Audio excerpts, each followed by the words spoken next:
Ripartiamo dalla voce, il podcast della Federazione Italiana Teatro Amatori. La magia delle voci. La Divina Commedia, Purgatorio, canto 3. Avvegna che la subitana fuga dispergesse color per la campagna, rivolti al monte ove ragion ne fruga. I mi ristrinsi alla fida compagna, e come sarei io senza lui corso? Chi m'avria tratto su per la montagna? El mi parea da se stesso rimorso. O dignitosa coscienza, e netta, come te picciol fallo amaro morso. Quando li piedi suoi lasciar la fretta, che l'onestade a ogni atto dismaga, la mente mia, che prima era ristretta, lontento rallargò, sì come vaga, e diedi il viso mio incontra al poggio che in verso il ciel più alto si dislaga. Lo sol, che dietro fiammeggiava roggio, rotto m'era dinanzi alla figura, c'avea in me de suoi raggi l'appoggio. Io mi volsi dal lato con paura d'essere abbandonato, quand'io vidi solo dinanzi a me la terra oscura.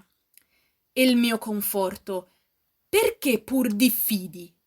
A dirmi cominciò tutto rivolto, non credi tu me, teco, e ch'io ti guidi? Vespero è già colà dov'è sepolto lo corpo dentro al quale io facea ombra. Napoli là, e da Brandizio è tolto. Ora, se innanzi a me nulla sa ombra, non ti maravigliar più che de cieli che l'uno all'altro raggio non ingombra.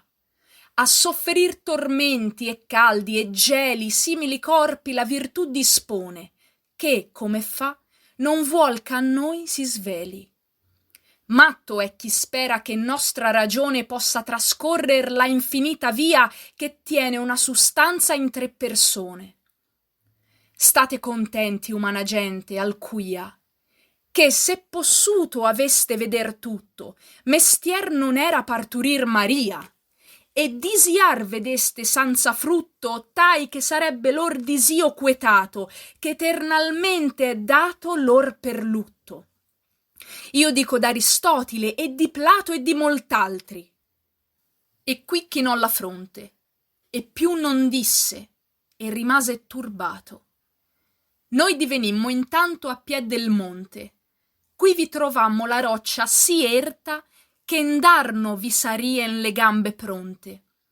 Tra l'Erice e Turbia, la più diserta, la più rotta ruina è una scala, verso di quella agevole e aperta. Or chissà da qual man la costa cala, disse il maestro fermando il passo, sì che possa salir chi va senz'ala.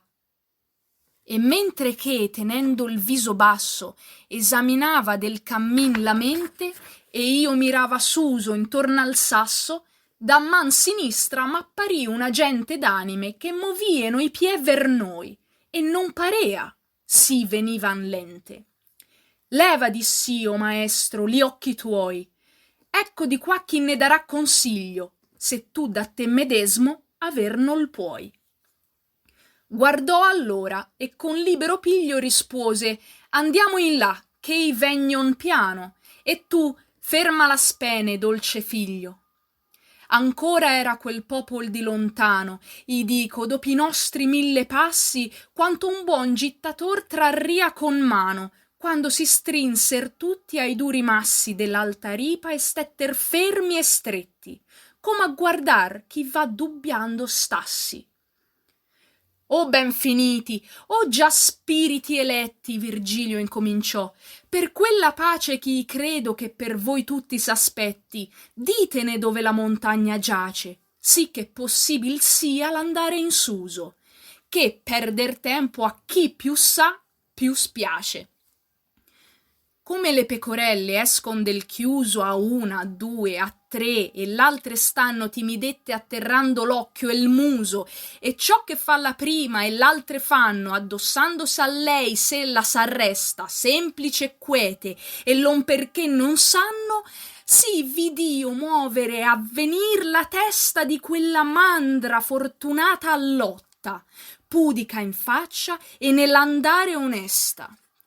come color dinanzi vide rotta la luce in terra dal mio destro canto, sicché l'ombra era da me alla grotta, restaro e trasser sé indietro alquanto, e tutti gli altri che venieno appresso, non sappiendo il perché, fenno altrettanto. Sanza vostra dimanda io vi confesso che questo è corpo uman che voi vedete, perché il lume del sole in terra è fesso. Non vi maravigliate, ma credete che non sanza virtù che dal ciel vegna cerchi di soverchiar questa parete. Così il maestro, e quella gente degna, tornate, disse, intrate innanzi dunque, codossi delle man facendo insegna. E un di loro incominciò: chiunque tu sei, così andando volgi il viso, pon mente se di là mi vedesti unque. Io mi volsi ver lui e guardai il fiso. Biondo era, e bello e di gentile aspetto, ma l'un de cigli un colpo avea diviso. Quand'i mi fui umilmente disdetto d'averlo visto mai, el disse: or vedi, e mostrommi una piaga a sommo il petto. Poi sorridendo disse: io son Manfredi, nepote di Costanza imperatrice, ond'io ti priego che quando tu riedi vadi a mia bella figlia, genitrice dell'onor di Sicilia e d'Aragona, e dichi il vero a lei s'altro si dice. Poscia ch'io ebbi rotta la persona di 2 punte mortali, io mi rendei piangendo a quei che volentier perdona. Orribil furon li peccati mei, ma la bontà infinita ha sì gran braccia che prende ciò che si rivolge a lei.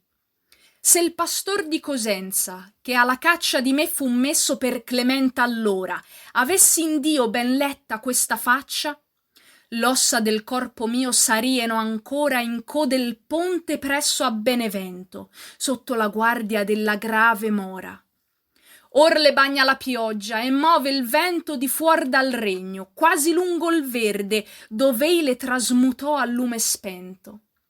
Per lor maladizion sì non si perde che non possa tornar l'eterno amore, mentre che la speranza a fior del verde. Vero è che quale in contumacia more di santa chiesa ancor ch'al fin si penta, starli convien da questa ripa in fore, per ogni tempo ch'egli è stato 30, in sua presunzion, se tal decreto più corto per buon prieghi non diventa. Vedi oggimai se tu mi puoi far lieto, revelando alla mia buona Costanza come mai visto, e anche esto divieto, che qui, per quei di là, molto s'avanza.